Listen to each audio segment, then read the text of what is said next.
Tonight, before we drift into sleep, I invite you to step into a quieter world once shaped, not by the noise of armies or the thunder of cannons, but by the soft breath of a night that existed long before power, ambition, and destiny transformed a single man into a name remembered across centuries. Close your eyes and let your breathing settle as the world around you begins to fade. Imagine yourself standing on a calm European evening at the turn of a new age, where the air carries the scent of damp stone streets, distant hearth fires, and the faint murmur of voices drifting through wooden shutters. A pale moon hangs over the rooftops, illuminating narrow alleys where stories move like shadows, waiting for someone to give them shape.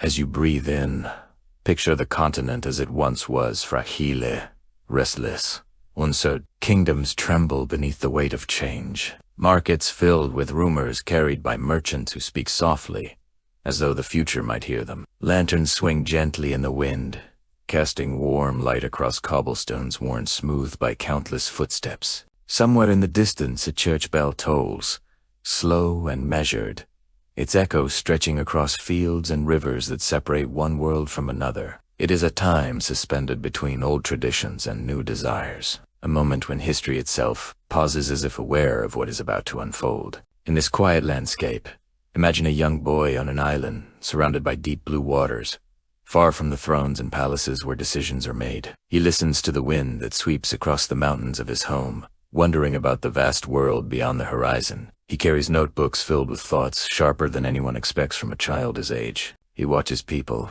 memorizes their gestures, and lets their words settle in his mind like stones dropped into a still pond. The night sky above him stretches wide, its stars forming constellations that whisper of journeys not yet begun. His name will someday echo across continents, but tonight he is simply a boy drifting between dreams and possibility. Let your breath follow the rhythm of this world, slow, steady, peaceful. Feel the softness of the night as it gathers around you. Hear the quiet footsteps of people who lived long before us, moving through streets lit by candlelight. Sense the tremble of an era waiting to be reached. As we begin this journey together, allow every detail to unfold gently. There's no rush, no urgency, only the soft movement of time revealing itself. If you'd like to share where in the world or in time you're listening from, I will read it like a note carried into this story. And if you wish to return for another night of history, told in calm whispers, you are welcome to follow the channel so we can travel together again. Tonight, we will walk at the slow pace of memory. We will listen to the quiet world that gave rise to Napoleon Bonaparte, long before the crown, long before the battles, long before the rise and fall that shaped the centuries to come. Our journey begins, not with the man he became, but with the world that awaited him, illuminated only by the soft glow of a restless European night.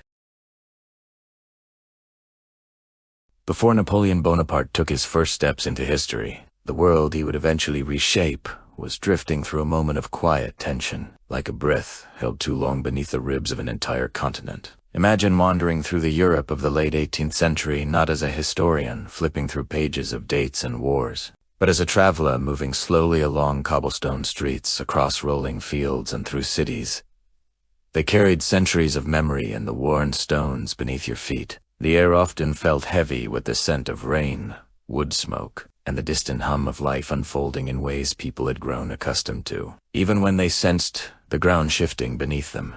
In the evenings, taverns glowed with the warm flicker of firelight. Merchants whispered about prices, borders, and kings, while farmers returned from their fields at a pace dictated by the rise and fall of the sun. Everything seemed steady at first glance, yet beneath that calm surface a subtle murmur had begun to build, like a quiet drumbeat deep within the earth. Across the countryside, villages lived by the rhythm of seasons that had governed life for generations. Farmers rose before dawn to the sound of roosters calling against a pale sky, their breath turning to mist in the crisp morning air. Mothers prepared simple meals while children fetched water from wells lined with moss. The world was framed by ritual and repetition. Horses clopped steadily along muddy roads, pulling wagons filled with grain, firewood, and hopes for a stable future. Yet Ebenar, far from royal courts and the sharp edges of political change, people felt a growing unease. Letters carried between towns spoke of protests in Paris,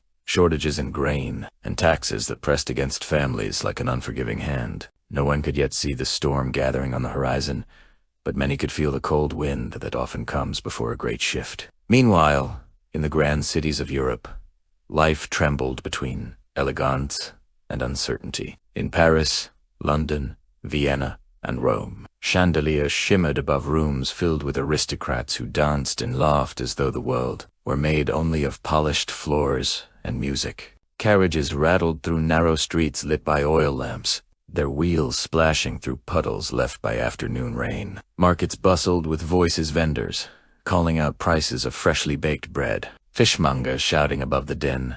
Street performers weaving stories for a few coins. The smell of roasting chestnuts mingled with the sharper scent of ink and paper from pamphlets spreading new ideas across the continent. Coffeehouses, once quiet places for simple conversation, had become gathering spots where whispers grew into bold discussions about liberty, rights, and the shape of the future. It was in these rooms, filled with smoke and anticipation, that the first cracks in the old world began to appear. Far from the lively noise of the cities, the royal courts of Europe clung to tradition with fragile determination. Kings and queens lived surrounded by velvet curtains, gilded mirrors, and the soft rustle of silk garments. Servants moved gracefully through rooms designed to display power more than comfort. Musicians played delicate notes as courtiers exchanged polite smiles and practiced diplomacy that often felt like a slow dance performed in a room where the floor was beginning to tilt. Many rulers sensed that something was shifting. The trust of their people felt thinner than it once had, and the weight of expectation settled heavily on their shoulders. Some ignored the warnings, believing their thrones secure. Others tried to adjust, though their movements came too late, or too gently to stop what was already unfolding. All across the continent, the sense of change grew stronger with each passing year. New ideas moved through Europe like currents in a deep river, quiet but powerful. Philosophers spoke of societies built on reason rather than lineage. Educated men and women gathered in salons to discuss the possibility of a world shaped not by inherited privilege but by collective will. Newspapers carried both hope and fear in their ink, describing protests, rising tensions, and moments when ordinary people decided that silence no longer served them. The old order felt both stubborn and fragile, as though one unexpected spark could ignite a fire that would sweep through kingdoms and empires alike. And yet, even as these forces stirred, there were still long evenings when the world appeared as peaceful as ever. Townspeople gathered around hearth fires, warming their hands while listening to stories told by elders whose memories stretched further back than anyone else. As sailors tied their boats along quiet docks, listening to the soft lapping of water against wood. Shepherds guided their flocks beneath skies glowing with constellations unchanged for thousands of years. Life continued with a sense of familiarity, even as destiny prepared to turn the page. This was the world that awaited Napoleon. A world quietly trembling, filled with contradictions, beauty, and tension. It was a world where the past held tight to its traditions, even as the future pressed steadily forward. It was a world on the edge of change, ready for a figure who would rise from obscurity, shaped by its storms and silences to leave marks so deep that they would echo long after his footsteps faded into history, and before his name became a force in the narrative of Europe. This was the stage upon which his story would soon begin to unfold at its own slow, steady pace. Before the world knew his name, before his footsteps echoed in the halls of power or across distant battlefields, Napoleon Bonaparte was simply a child growing up on a rugged island surrounded by the whispering sea. Picture Corsica in the late 18th century not as a place marked on maps or claimed by empires, but as a land shaped by the wind, the mountains, and the age-old rhythm of waves brushing against the rocky shore. The air carried the fragrance of wild herbs growing along steep hillsides, and the songs of shepherds drifted through narrow valleys where sunlight rested gently on olive trees. Life moved slowly here, with a quiet strength that came from generations of families who tended their lands and honored their traditions. It was in this landscape, wild yet intimate, that the young boy who would become Napoleon first opened his eyes to the world. In these early years, Napoleon wandered between stone houses and winding paths, absorbing the textures and sounds around him. He listened to the wind as it brushed through tall grasses, creating soft harmonies that changed with each shift in the weather. He watched fishermen pull their boats ashore, their faces tanned and lined by years of labor beneath the sun. He noticed how elders spoke with voices filled with stories of independence, resistance, and pride, stories that settled deep into his imagination. Even as a child, he carried a seriousness that set him apart. He filled notebooks with thoughts, drawings, and observations, studying the world with an intensity that belied his age. Some nights, he would sit alone beneath the Corsican stars, tracing constellations with his eyes, while the sea murmured in the distance, as though speaking to him in a language only he could understand. His family home was often filled with movement and sound, siblings running through rooms, conversations drifting from one corner to another, the clatter of meals being prepared in kitchens, warmed by the glow of firelight. Yet Napoleon often found a quiet space within the bustle, retreating into his mind as if it were a room only he could enter. He read whatever he could find, captivated by stories of ancient heroes, philosophers, and leaders whose names felt both distant and familiar. He carried a hunger for knowledge that pulled him further than the boundaries of his island. Those around him sometimes mistook his silence for moodiness, but it was the silence of someone listening carefully to the world, gathering its lessons like stones picked up along a path.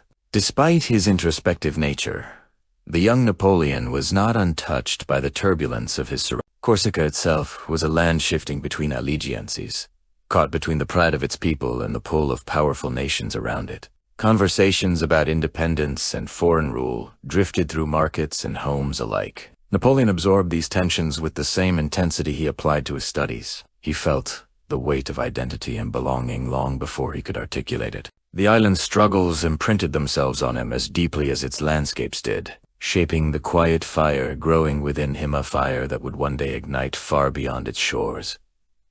When he left Corsica to study in mainland France, the journey marked the first true step away from the familiarity of home. The crossing was long and contemplative. Napoleon watched the island grow smaller behind him, its mountains fading into the mist as the ship carried him toward a world that felt immense and unpredictable. On board, he stood by the railing, feeling the spray of salt water on his face, the deck shifting gently beneath his feet. The horizon stretched before him like a promise, and though he was young, he sensed that his life was beginning to move in directions he could not yet understand. He held tightly to the memories of his island, the rugged cliffs, the scent of pine, the voices of his family using them as a compass in moments when the world felt too wide. Arriving in France was like stepping into another atmosphere entirely. The cities were louder, the streets busier, the buildings grander than anything he had known. People spoke quickly, dresses rustled, carriages clattered, and the air vibrated with energies unfamiliar to him. At the military academy where he began his studies,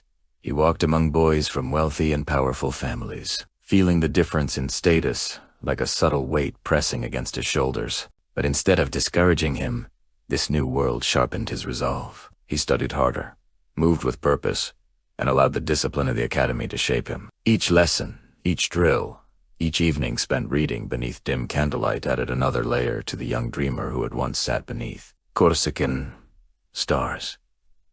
Through these years, Napoleon's mind became a landscape of possibilities. He began to understand the mechanics of power, the value of strategy, and the complexity of human ambition. Yet he never fully lost the sensitivity of the island boy who listened to the wind. Late at night, when the academy grew quiet, and the sounds of distant streets softened into silence, he would let his thoughts drift. He imagined futures he did not dare share with anyone, futures in which he made his mark on a world that seemed indifferent to boys of modest birth. He felt something stirring inside him, something patient and determined, something that made him believe, in the quiet of his own heart, that he was meant for more than simply following the paths laid out for him. These whispers of a young dreamer, carried across the years, remind us that even the greatest figures in history begin with moments of stillness, uncertainty, and wonder. Napoleon's rise would come much later, shaped by storms he could not yet see, but the foundation of his journey was built here. In the rugged beauty of Corsica, in the disciplined halls of the academy, and in the quiet chambers of his mind, where dreams first took root. The world had not yet heard his name, but the boy who would someday change. Europe was already listening closely to the world, gathering strength and taking his first small steps toward a destiny far larger than he could imagine. As Napoleon grew into a young man, The world around him began to tremble with a different kind of energy, one far more urgent and unpredictable than the quiet tensions of his childhood. France was no longer the distant land he had only heard about from books and letters. It was now the place where he walked daily, where he studied, observed, and slowly learned to interpret the rhythms of a society shifting beneath its own weight. The air in the streets carried the scent of bread, fresh from bakeries, mixed with the sharper odor of ink and parchment from pamphlets being printed almost faster than they could dry. People spoke with lowered voices, exchanging news and rumors, as if each conversation carried the possibility of change. Napoleon watched all of this with the attentive eyes of someone who sensed that history was beginning to turn its wheels more quickly, and that its motions would soon draw him into their path. At the military academy, lessons became more than simple training. They transformed into windows through which he glimpsed the deeper mechanics of power. The clatter of boots on polished floors echoed through hallways filled with maps, compasses, and instructors whose voices were firm and steady even as the world outside grew increasingly unstable. Napoleon found clarity in this structured environment. He absorbed knowledge with a quiet hunger, studying the great campaigns of the past, tracing troop movements with fingertips that moved slowly and deliberately across vellum. He discovered a fascination not merely with battle, but with the minds behind strategy, their patience, their vision, their ability to read the world as though it were a landscape painted in shifting colors. In these lessons, he felt his own purpose sharpening, even if he could not yet name it. Beyond the academy walls, France bristled with restlessness. Crowds gathered in squares to discuss ideas that had once been whispered only behind closed doors. Lanterns flickered above groups of citizens as they debated the role of kings, the rights of ordinary people, and the meaning of freedom. The sound of these discussions drifted through open windows, carried by the evening breeze into the rooms where Napoleon studied late into the night. He heard them not as noise, but as a kind of distant music, unpredictable, dissonant, and full of momentum. Newspapers arrived each morning with stories of assemblies, protests, and speeches that stirred both hope and fear among the people.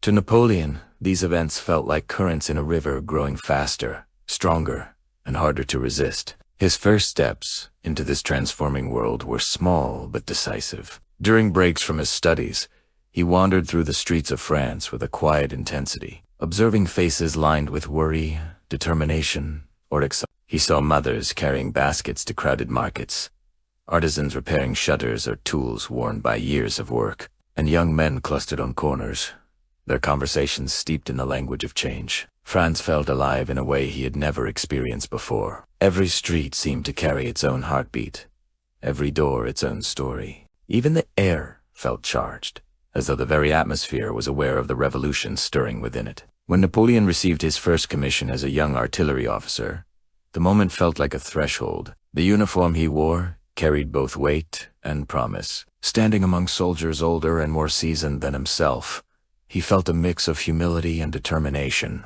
The cannons he trained with were cold and heavy beneath his hands, their iron surfaces waiting for the precision and discipline he had spent years cultivating. The drills were repetitive, yet there was something meditative in their rhythm to loading, aiming, and firing, all unfolding with the steady pace of practiced emotion. It was in these early experiences that Napoleon began to understand the responsibility of leadership. Even in its smallest form, he learned to listen, to observe, and to think not just in moments, but in possibilities. His early assignments took him through landscapes marked by both beauty and uncertainty. He traveled along narrow roads where trees leaned overhead like watchful sentinels, their leaves rustling softly in the wind. He passed through villages where children paused from their games to watch him ride by, their eyes reflecting curiosity rather than fear. At night, he sometimes camped beneath wide skies, letting the cool air settle around him as he contemplated the world, shifting in ways that felt both exhilarating and unpredictable. With each assignment, he felt a deeper connection to the land he now served, a land struggling to redefine itself. But even as Napoleon began to establish himself, the revolution continued to swell, reshaping everything it touched. The monarchy trembled. Assemblies rose and fell. Alliances shifted like shadows cast by a flickering flame. In this atmosphere, Napoleon's ambition grew quietly, not yet the towering force it would become, but a steady, persistent pulse beneath the surface of his daily life. He felt drawn to the movement of history, as though some invisible thread connected his path to the greater transformations sweeping across France. It was during this period that he first tasted both opportunity and adversity. His early career was marked not by meteoric rise, but by moments of patience, observation, and thoughtful calculation. He learned that power did not always arrive in dramatic flashes, but often in subtle, opening spaces where action could take root, if one had the courage to step forward. Napoleon listened carefully, moved cautiously, and allowed these early experiences to shape him with the same slow persistence as water smoothing the surface of stone. These were the first steps of a young officer learning to walk within a revolution. They were not yet the strides of the future emperor, but they carried within them the echoes of the destiny that awaited him. Napoleon was beginning to sense that his life would not be defined by quiet study alone. A restless world was calling him forward, and with each step he took into its shifting currents, he moved closer to the moment when his path and France would intertwine in ways neither he nor the world could yet comprehend. France was no longer the same country Napoleon had first stepped into as a wide-eyed student. Now it moved with a rhythm that felt unsteady, urgent, and strangely alive. The revolution had begun to seep into every corner of daily life. It could be heard in the distant ringing of church bells repurposed to announce public gatherings, and the murmured conversations drifting through open windows at dusk, and in the restless footsteps echoing along cobblestone streets that had once carried only the calm sounds of routine. France was a nation in motion, shifting not with the sudden violence of an earthquake, but with a slow, powerful force of a tide advancing toward the shore. And Napoleon, still young and quiet in his ambitions, could feel that tide rising beneath his feet. Across the countryside, familiar landscapes began to wear unfamiliar expressions. Fields that had once been plowed peacefully now held gatherings of villagers debating ideas that would have been unthinkable only a few years earlier. Men leaned on wooden fences as they listened to traveling speakers, their faces illuminated by the soft glow of lanterns swinging gently in the evening wind. Women carried baskets filled with food to meetings where families discussed the uncertainty of what lay ahead. Even children sensed the change. They paused in their games to watch groups of adults speaking with a seriousness that made the air around them feel heavier. Life felt suspended between old rhythms and new expectations, as though the earth itself were waiting for instructions on how to move forward. In the cities, the transformation was even more vivid. Paris, especially, pulsed with a relentless energy. Streets once dominated by merchants and curious travelers now teemed with people wearing expressions carved by hope, fear, or determination. At dawn, the city awoke to the clatter of carts transporting goods to crowded markets, where vendors' voices rose above each other like competing waves. As morning light spilled across rooftops, pamphleteers handed out sheets still smelling of fresh ink, their hands stained with dark smudges that marked the urgency of the times. By midday, public squares filled with citizens gathering to listen to speeches.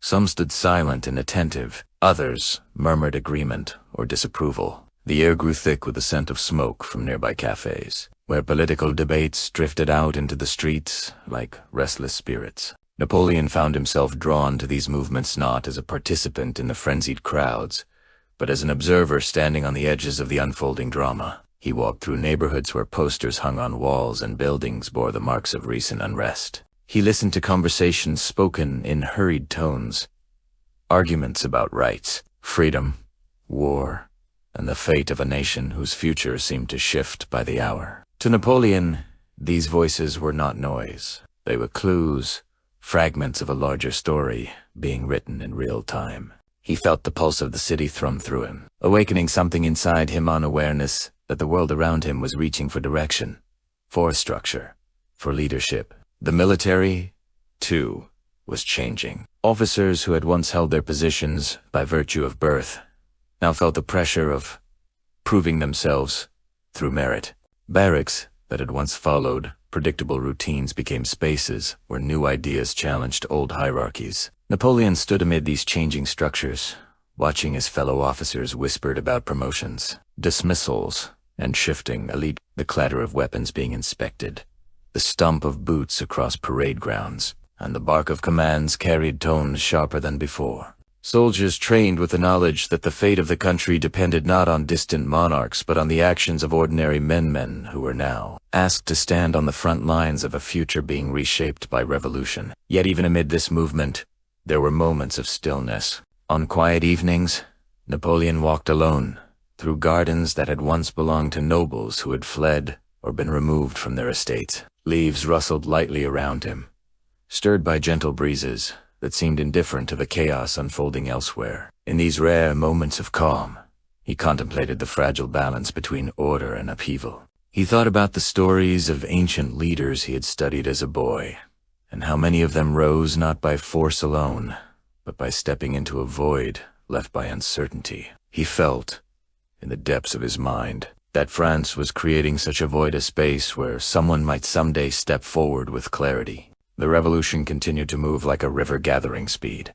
Assemblies convened and dissolved. Laws shifted. Allies became enemies.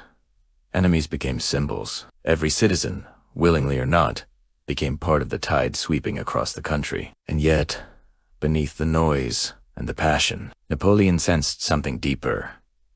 A longing for direction, for stability, for purpose. The nation felt like a vast ship caught between storms, uncertain of its next harbor. Napoleon did not yet imagine himself guiding that ship. He was still one voice among many, one young officer learning to read the signs written in the expression of a crowd, the tone of a speech, or the quiet hesitation of a leader. But with each passing day, he felt more attuned to the movement of history, as though the revolution were speaking in a language only those who listened closely could understand. And he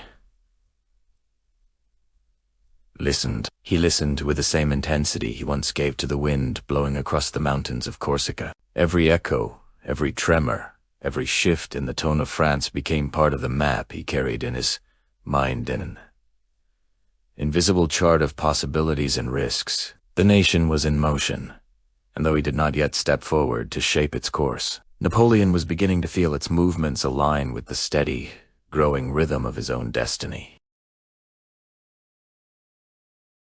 As the revolution deepened and France continued its restless transformation, Napoleon found himself caught between two worlds: the disciplined order he had always sought through study and structure, and the unpredictable currents of a nation unraveling and reforming itself in real time. These were years shaped not by triumph or glory, but by quieter struggles, internal battles fought in silence, moments of doubt that flickered like candlelight in drafty rooms, and choices that revealed the tension between ambition and principle. The world around him was loud, filled with speeches, proclamations, and shouts from the streets. Yet Napoleon's greatest conflicts unfolded in the stillness of his own mind. Early in his career, he faced both recognition and rejection in equal measure. One moment, he was praised for his intelligence and precision. The next, he was dismissed or overlooked because he lacked noble lineage or powerful connections. These contradictions pressed against him like shifting winds, testing his resolve. He moved between assignments with a quiet determination,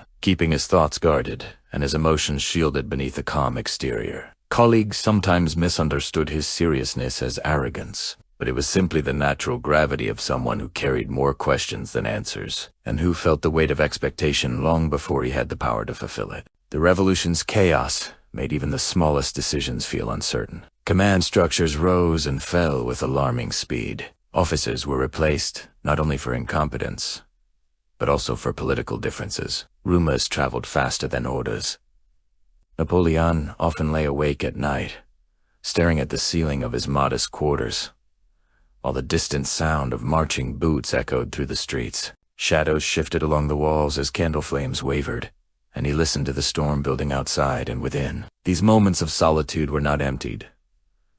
They were heavy with introspection, a place where he confronted doubts that most others never saw. He questioned the meaning of duty, the limits of loyalty, and the future that might await him if he dared to push against the boundaries placed before him. Yet, even in the midst of uncertainty, he felt a quiet fire beginning to take shape deep within him. It was not the dramatic blaze of sudden ambition, but a steady ember that warmed his thoughts. He noticed it when he studied late into the night, tracing lines on maps with careful fingers. He felt it when he observed officers who faltered under pressure, imagining how he might act differently.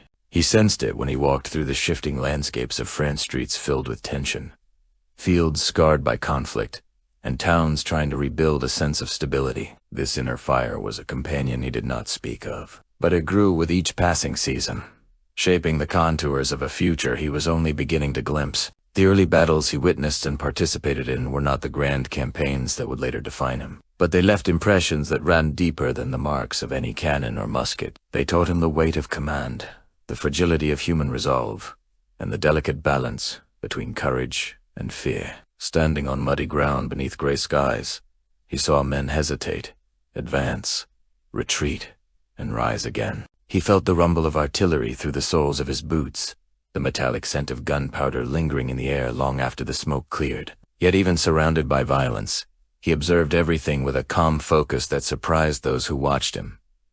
His mind did not race. It calculated. His emotions did not overwhelm him. They simmered quietly beneath a surface of controlled stillness. Still, these experiences left him with questions that returned during long evenings. When the world outside grew quiet, he wondered about the cost of leadership, about the line between necessity and ambition, about the humanity that persisted even within conflict. He carried the faces of soldiers he had met, men with hopes and fears, not unlike his own, like faint imprints on his memory. Their stories reminded him that every decision made by those in command echoed through countless lives. This awareness pressed on him like a soft but constant weight, grounding him even as the fire within him continued to grow. Amid these external and internal struggles, Napoleon also grappled with the contradictions of his own identity. He was Corsican by birth, French by circumstance, and an outsider in the eyes of many. He moved between these identities with the careful balance of someone walking a narrow path. At times, he felt suspended between belonging and isolation. Yet the sense of being an outsider sharpened his focus, giving him a vantage point from which he observed the unfolding revolution without losing himself in its chaos. This vantage point, though lonely at times, became a source of strength that allowed him to see patterns others missed, possibilities hidden beneath confusion, and opportunities emerging from the shifting sands of politics and war. Through all these quiet conflicts, Napoleon's inner fire did not blaze uncontrollably. It glowed steadily, lighting the corners of his thoughts with clarity rather than consuming them. He learned when to step forward and when to remain still, when to speak and when to listen. He discovered the power of patience, how waiting could become a form of strategy, and how silence could sometimes hold more influence than words. The revolution taught him that destinies are not always forged in moments of loud defiance, but often in the subtle negotiations of the heart. And so, while France moved violently through its transformations, Napoleon's own evolution unfolded in quieter ways. Every doubt, every challenge, every moment of reflection gathered within him like the forming of a slow, steady heartbeat. These experiences shaped him more profoundly than any early victory could, preparing him for the storms that lay ahead. The world around him grew louder, but within Napoleon, the fire burned with a focused calm ready for the moment when history would finally turn its gaze in his direction, and the path he had been quietly shaping would begin to reveal itself with undeniable clarity. There are moments in history that announce themselves with thunder, and others that arrive so quietly that only in hindsight do we recognize their magnitude. For Napoleon, the turning point that would lift him from the edges of obscurity did not come with a roar, but with a subtle unfolding of events that moved like shadows across France, shadows shaped by uncertainty, exhaustion, and the longing for order after years of upheaval. It was in these shadows, where silence carried more weight than speeches, that Napoleon began to step into the path that would soon define him. France, by now, felt like a candle burning too quickly.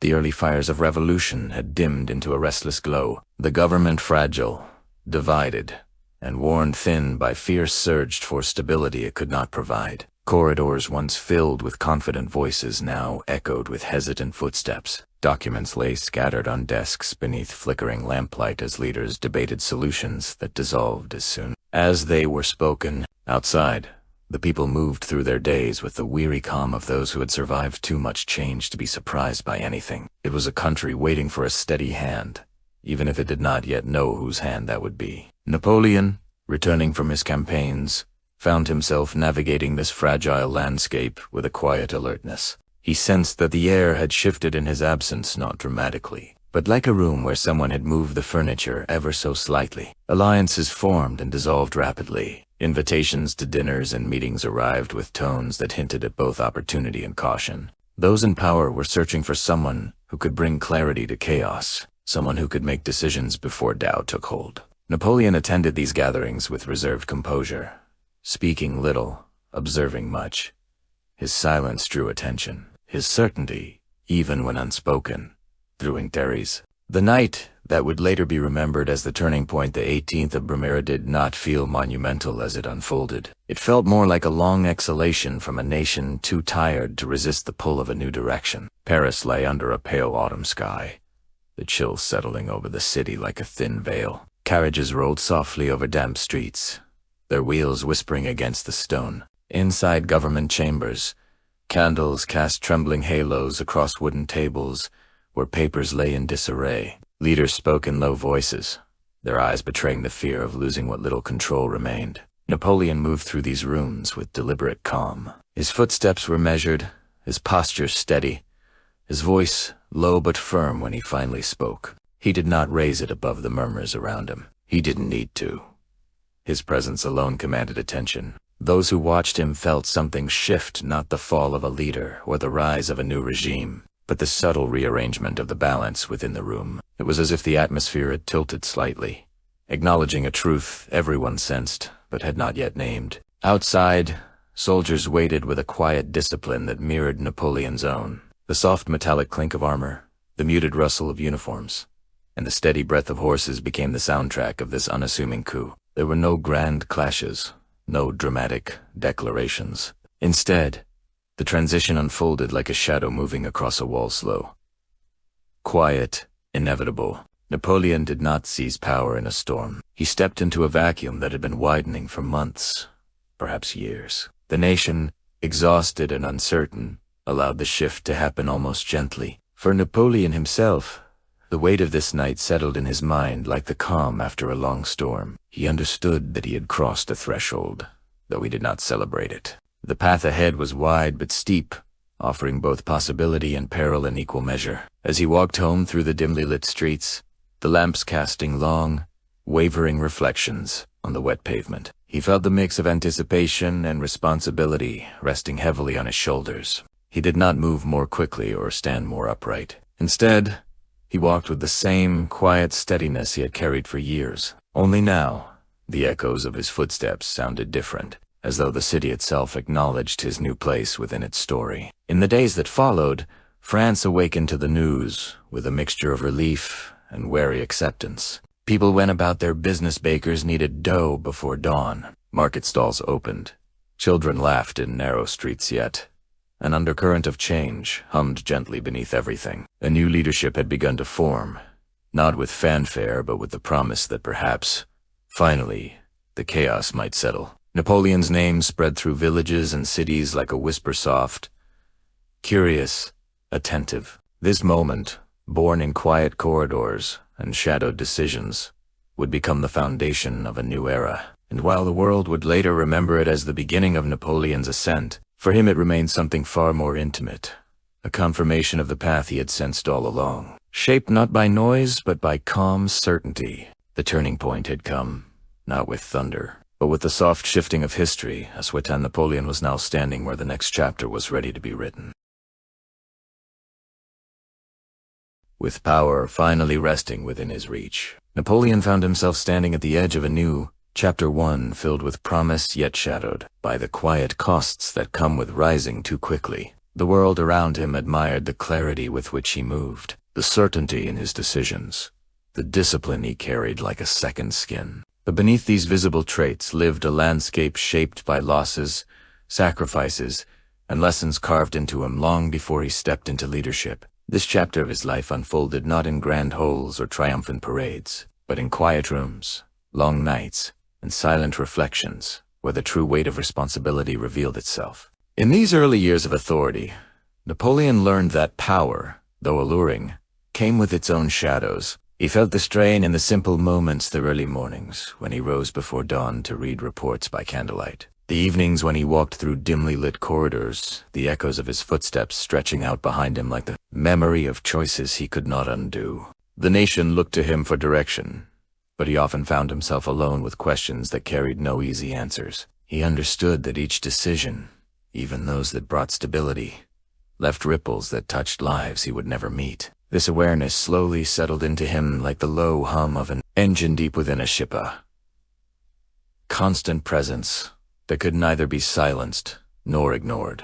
His personal relationships, too, became mirrors, reflecting the quiet costs of leadership. He was drawn to Josephine, whose grace and warmth softened the rough edges of his ambitious nature. Their connection offered a rare pocket of tenderness in a world filled with tension and calculation. Yet even their love existed in the fragile space between hope and uncertainty. Napoleon, who had once looked at life through the lens of study and discipline, now learned to navigate the complexities of affection, how deeply it could soothe him, and how profoundly it could hurt. Moments of closeness were illuminated by a candlelight, their conversations drifting through rooms scented with perfume and fading smoke. But beneath these gentle scenes, he carried insecurities, the fear of betrayal, the sense that he was always one step removed from true intimacy, the worry that love could slip away as easily as trust in a shifting political landscape. Los did not wait politely for the right moment to enter his life. It arrived in quiet, unexpected waves. Friends he had once trusted drifted away, their loyalties dissolved by ambition or circumstance. Family ties stretched thin under the weight of distance, expectation, and the new reality that Napoleon's life now existed on a path few could understand. Even the memories of his youth, Corsica's rugged hills, the smell of sea spray, the feel of dirt paths beneath his feet began to fade slightly, softened by time and overshadowed by the demands of his present. He felt these losses not as sharp stabs, but as slow aches that settled in the corners of his mind during moments of stillness. Yet it was precisely through these losses that Napoleon learned some of the most enduring lessons of his life. He discovered that leadership required more than strategy. It demanded resilience. He realized that vision alone could not guide him forward unless tempered by patience and empathy. In nights when sleep eluded him, he sat by windows overlooking quiet streets, watching the gentle glow of lanterns flickering against the dark. The world, even in its uncertainty, carried pockets of light, proof that people continued living, hoping, and dreaming beyond the turbulence of politics. These scenes grounded him, reminding him of the humanity he sought to serve, even as his own ambitions pressed against him like a tide. He also learned to find strength in silence. In moments when advisors argued, allies hesitated, or critics grew loud, Napoleon returned to the quiet space within him, a place shaped by years of observation, discipline, and introspection. It was here, in this inner sanctuary, that he sorted through the noise, seeking clarity and decisions that would shape the nation's path. The boy who once listened to the wind on Corsican cliffs had grown into a man who listened with equal care to the currents of political storms. The same sensitivity that had once made him feel like an outsider had now become his compass. And even amid the losses, he found light in unexpected places. He saw it in the resilience of the French people, who rebuilt their lives again and again after years of turmoil. He felt it in moments of personal triumph, where reforms began to take shape, and the structure of a new France slowly emerged. He caught glimpses of it in Josephine's smile, in the loyalty of soldiers who believed in him, in the quiet pride of citizens who felt hope returning to their daily routines. These small illuminations stitched themselves into the fabric of his days, reminding him that even in times of struggle, the world still offered warmth and meaning. In this chapter of his life, the young leader learned that rise and fall did not happen only in the public eye. They occurred within the heart as well, in the private victories and internal battles that shaped a person more deeply than any outward achievement. Napoleon carried these lessons with him as he moved forward, preparing for the heights he would soon reach and the shadows that would follow. Each loss softened him, each lesson strengthened him, each moment of light guided him. Together, they wove the quiet, unseen foundation for everything that would come next. As Napoleon stepped fully into the role of leader, the world around him began to shift in ways both subtle and immense. His empire did not rise overnight with the clang of swords or the thunder of marching armies. It emerged quietly in the spaces between decisions, in the slow construction of institutions, and in the countless small changes that transformed daily life for millions of people. To others, history would later remember these years as a period marked by grandeur and ambition. But in the soft hours of the morning and the stillness of late evenings, Napoleon saw the work of shaping an empire as a mixture of light and dust, moments of clarity paired with a weight of responsibility that settled like fine particles on everything he touched. In the cities, the transformation could be felt most clearly. Streets once fractured by neglect or conflict began to take on an air of careful order. Stone buildings rose in symmetrical lines, their facades smooth beneath the warm glow of afternoon sunlight. Workers moved with steady purpose, carrying timbers, paving stones, and tools that echoed softly against the rhythm of construction. The scent of fresh mortar drifted through neighborhoods where old alleys were widened, bridges strengthened, and markets reorganized. People noticed these changes, not through declarations, but through the quiet improvement of their daily routines: cleaner water, safer roads, courthouses that offered structure where chaos once reigned. Napoleon devoted countless hours to shaping the laws that would form the backbone of his vision. The civil code that emerged later, known as the Napoleonic Code, was not created in a triumphant burst of inspiration. It took shape slowly, through nights spent reviewing pages by candlelight, through whispered conversations with advisors in rooms warmed by low fires, through debates held in the early glow of dawn. Each article, each clause, was a carefully carved piece of a larger structure, meant to bring order to a society that had long lived under the weight of undefined rights and shifting rules. Napoleon approached this work with a quiet intensity, recognizing that the laws he shaped would outlive him, touching generations he would never meet. In this, he felt both humbled and driven. Across the countryside, life also began to change in gentler ways. Farmers noticed that tax systems grew more predictable, allowing them to plan their seasons with greater certainty. Teachers began to emerge in towns where education had once been a luxury, carrying books and slates that brought new possibilities into homes warmed by simple hearth fires. Local officials implemented systems that allowed people to resolve disputes with greater clarity. These shifts moved slowly, like the first light of morning stretching across fields still covered in dew. And though many citizens did not fully understand the structure behind these transformations, they felt its presence in the stability returning to their lives. Napoleon himself moved through his empire with a sense of purpose that often appeared calm from the outside. He traveled through regions where winds carried the scent of fresh earth and blooming fields, listening to farmers speak about crops and weather as though these details were as important as diplomatic treaties. He visited schools where children recited lessons in rooms illuminated by tall windows, their voices rising with a soft determination that reminded him of his own youth. In these moments, he felt a gentle sense of fulfillment and understanding that leadership was not simply about commanding armies or negotiating borders, but about nurturing the quiet threads that held society together. Yet even as these achievements unfolded, Napoleon sensed the dust that settled behind every light. The empire required constant attention, and with each reform came new tensions. Some citizens admired his clarity, others feared the pace of change. Foreign powers watched his rise with growing unease, their worries drifting into council chambers and correspondences carried by messengers through forests and mountain paths. Napoleon felt the weight of this scrutiny as he moved through rooms where maps stretched across wooden tables, their lines illuminated by soft pools of lamplight. The world beyond France's borders grew wary, and he knew that strength brought its own shadows. Within his personal life, the complexities of empire resonated in tender and painful ways. His relationship with Josephine shifted as the demands of leadership deepened. They shared moments of intimacy that glowed with warmth, quiet evenings beside fireplaces, soft conversations whispered beneath silk canopies. But these moments were often interrupted by the pull of duty. Napoleon sometimes found himself standing at windows long after night had settled, looking out at the darkened streets while wondering how power had changed not only the world, but the texture of his own heart. He missed simplicity, the raw honesty of youth, the clarity of early ambition unburdened by consequence. Still, the empire grew.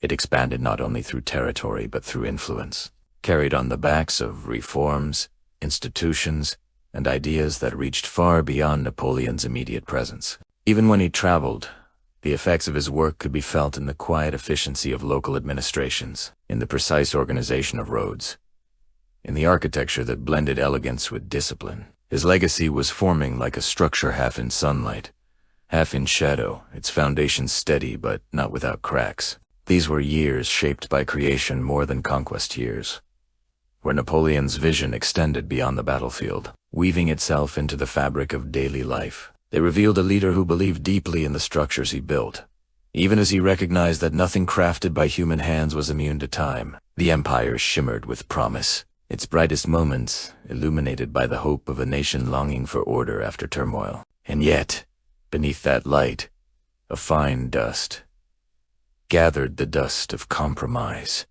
conflict, and the fragile balance of power. Napoleon moved through these years with the quiet understanding that every empire, no matter how brilliant, carried within it the seeds of both its triumph and its undoing. As he shaped the world around him, he sensed that the story unfolding was larger than himself, a mixture of choices, consequences, and the ever-shifting sands of human desire. The empire gleamed, but the shadows lengthened, hinting at the next chapter waiting just beyond the horizon.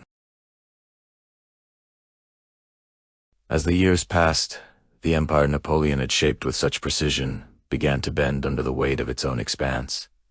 Yet the change did not arrive suddenly or with violent force. It crept in quietly, the way dusk softens the edges of a landscape before the first stars appear. What was once clear grew complicated. What once felt certain began to dissolve at the edges. And though Napoleon continued to move forward with purpose, time itself seemed to gather around him, settling like a gentle fog, softening his reflection and reminding him that even the brightest eras eventually drift into shadow. Across Europe, the air shifted. Nations that had once watched Napoleon with wary admiration now looked upon him with a mixture of fear, resentment, and determination. The borders he had redrawn began to tremble as old alliances faltered and new coalitions formed. In council chambers lit by the pale glow of morning, advisors whispered of changing loyalties. Letters arrived from distant capitals, their tone colder than before. Even the wind that swept across the empire carried a subtle unease, as if the land itself sensed the approaching change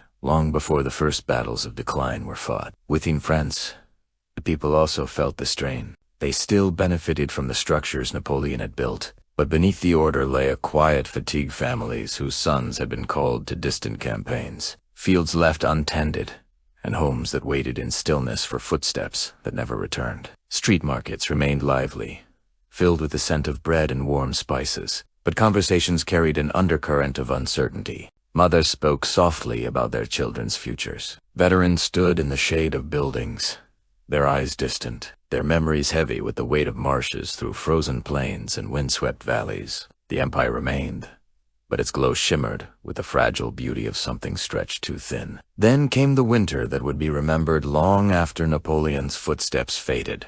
The campaign into Russia unfolded like a slow, harsh lesson etched into the land itself. Snow fell in heavy silence, blanketing fields and rooftops until the world appeared drained of color.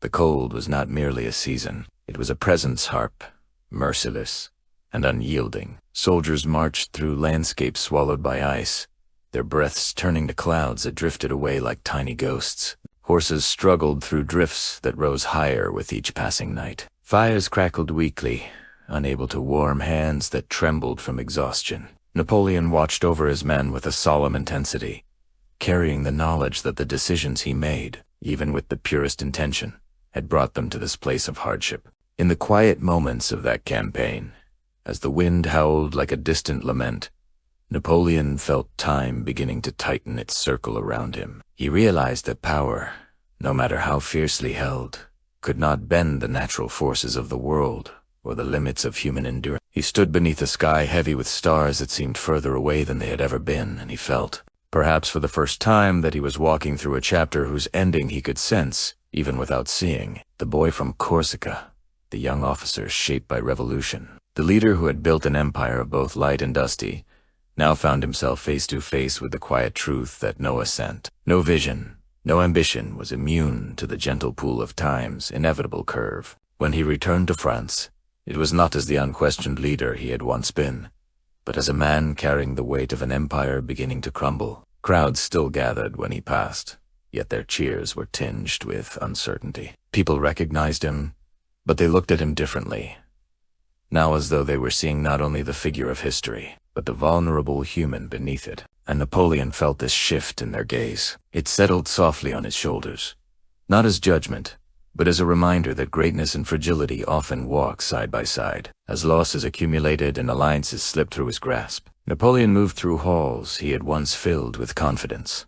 He touched the smooth surfaces of banisters worn by years of footsteps, paused by windows where morning light filtered through thin curtains, and stood in rooms that echoed with memories of decisions made in stronger days. Time seemed to slow during these moments, stretching each breath into something reflective, almost tender. He understood that the empire he had shaped, the reforms he had crafted, and the paths he had carved through history were now beginning to settle into the vast archive of memories, shifting from present reality into the quieter realm of what once was. Even as the final stages of his reign drew near, Napoleon carried himself with a reflective calm. He watched the world move around him with a softened gaze, seeing not enemies and obstacles, but the delicate threads of lives intertwined with his own story. He became aware of the echoes his journey had created, echoes that would continue long after he stepped away from the empire he had built. Time had gathered around him, not to erase his legacy, but to place it gently within the greater tapestry of human history. And as he faced the coming twilight of his power, Napoleon felt the strange, quiet comfort of knowing that his chapter, with all its triumphs and failures, would endure, carried in the memories of those who had lived under his rule, and in the stories whispered by generations yet to come.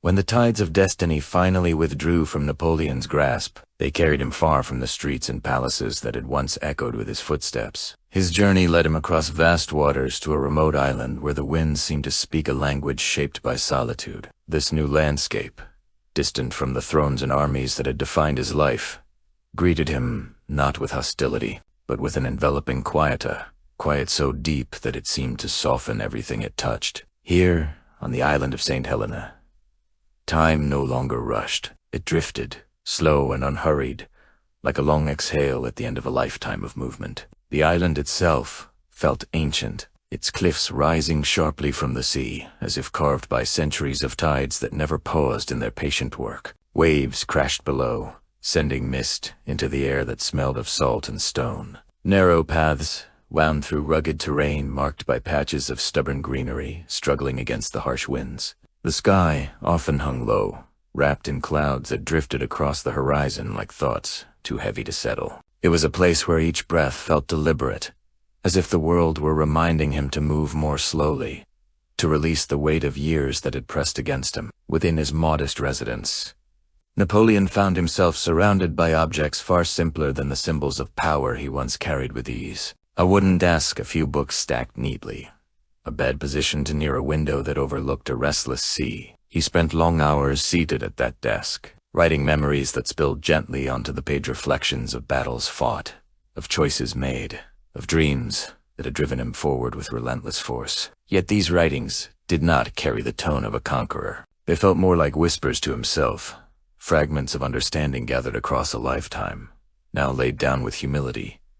The days passed with a tranquil sameness. In the mornings, Napoleon walked slowly through the gardens, where the scent of damp earth and wildflowers mixed with the salty breeze. His footsteps pressed softly into the soil, leaving impressions that the wind erased within hours. Birds circled overhead, their calls echoing faintly across the hills. Sometimes he paused to watch the ocean, its waves moving with the steady rhythm of a world that continued without him. The simplicity of these moments, free from the demands of command, carried a strange comfort, proof that life continued even when no longer framed by ambition. Afternoons brought long stretches of quiet conversation with the small circle of companions who had followed him into exile. They spoke of distant memories, of family, of books they had loved, of places they missed. Occasionally, they revisited stories of Napoleon's earlier days, but these retellings held none of the fervor of old victories. Instead, they felt like soft recollections,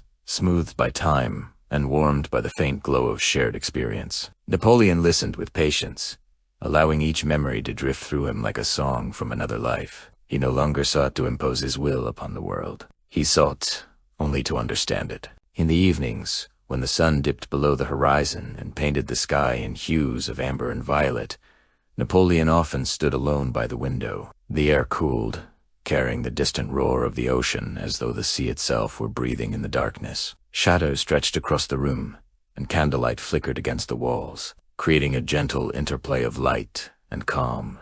These were the hours when reflection deepened, when he felt the presence of all that had come before him, not as regrets, but as chapters of a life lived with intensity and conviction. He sensed that, even in exile, he remained connected to the world he had shaped, if only through the distant echoes of memory. He thought often of Francais cities he had walked through in his youth, the soldiers who had followed him across continents, the people whose lives had been touched by his decisions. He remembered the glow of lanterns in Paris streets, the sound of voices rising in heated debate, the scent of ink and paper that marked the early days of revolution. These recollections drifted into his mind with a softened clarity, as though carried by a gentle breeze from far away. Each memory was a reminder that the influence of a life does not vanish when power fades. It lingers quietly, woven into the thoughts and stories of those who remain. As the months turned into years, Napoleon began to understand the delicate truth that exile revealed, that the end of power is not the end of meaning. He found a strange peace in observing the world from afar, in knowing that his story had become part of a greater tapestry he could no longer control. The empire he built had risen and fallen, but its echoes persisted in laws, in architecture, in the memories of nations shaped by his ambition. And though he walked now in solitude, he carried within him the quiet knowledge of a life that had left a mark deeper than he could ever have imagined as a young boy on Corsica's shores. In the final stretch of his days, Napoleon's thoughts grew softer, warmer, like embers settling in a hearth after a long night. He understood that history would judge him in countless ways, some harsh, some generous, but he no longer sought to influence those judgments. Instead, he embraced the stillness of the island, the steady breath of the sea, and the simple rhythm of days unburdened by command. As he gazed once more at the horizon, where sky and water met in seamless quiet, he felt the weight of his journey ease, and in that gentle release, the echoes of his life, its triumphs, its failures, its vast, complicated legacies, settled into the world like a whisper carried by the wind, leaving space for the night to gather softly around him. As our journey through the life of Napoleon Bonaparte gently reaches its end, allow the weight of this story to settle softly around you, like the final glow of evening fading into a peaceful night. We have walked through years shaped by ambition and uncertainty, through corridors where power whispered its promises, across battlefields muffled by snow and silence, and into the quiet exile where one life slowly released its hold on the world. Now, as you lie here, breathing slowly, let the echoes of those moments drift away until only calm remains. History often remembers empires as grand, towering things, made of stone and strategy. But when we look more closely, when we let the noise fall away, what remains are the quiet truths. Beneath it, all the hopes that carried someone forward, the doubts they tried to hide, the lessons stitched into the fabric of their days. Napoleon's story, full of rises and falls, triumphs and shadows, becomes softer when told at this pace. It becomes a mirror for the human journey we all share. It reminds us that every life, no matter how vast its reach, is shaped by small decisions, fleeting thoughts, and the quiet spaces where we pause to breathe. Tonight, let your mind rest in those spaces. Imagine the world slowing around you, the way the island slowed for Napoleon when the tide of his life ebbed at last. Picture a sky stretching wide above him, filled with stars that flickered with the same gentle light that shines above us now. The sea whispered against the rocks, steady and unheard, reminding him and reminding us that time moves forward whether we command it or not.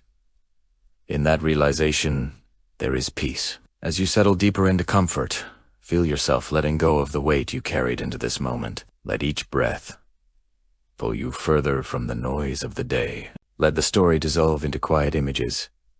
The soft glow of candles on a wooden desk, the rustle of pages filled with memories, the distant silhouette of a ship disappearing into the horizon, the slow rise of dawn over fields touched by frost. These images drift through your thoughts like feathers, light and unhurried, guiding you toward rest.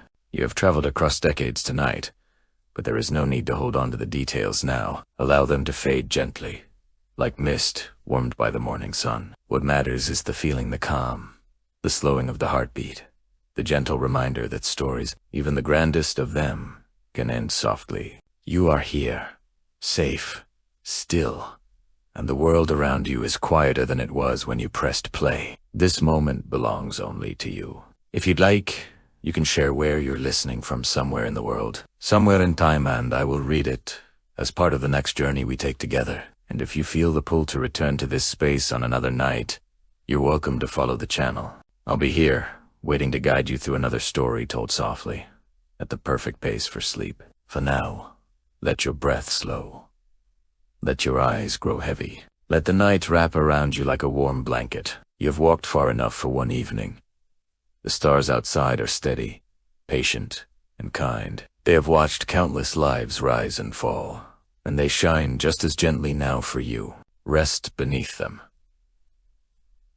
Rest peacefully. Rest deeply, and let yourself drift into dreams. Good night.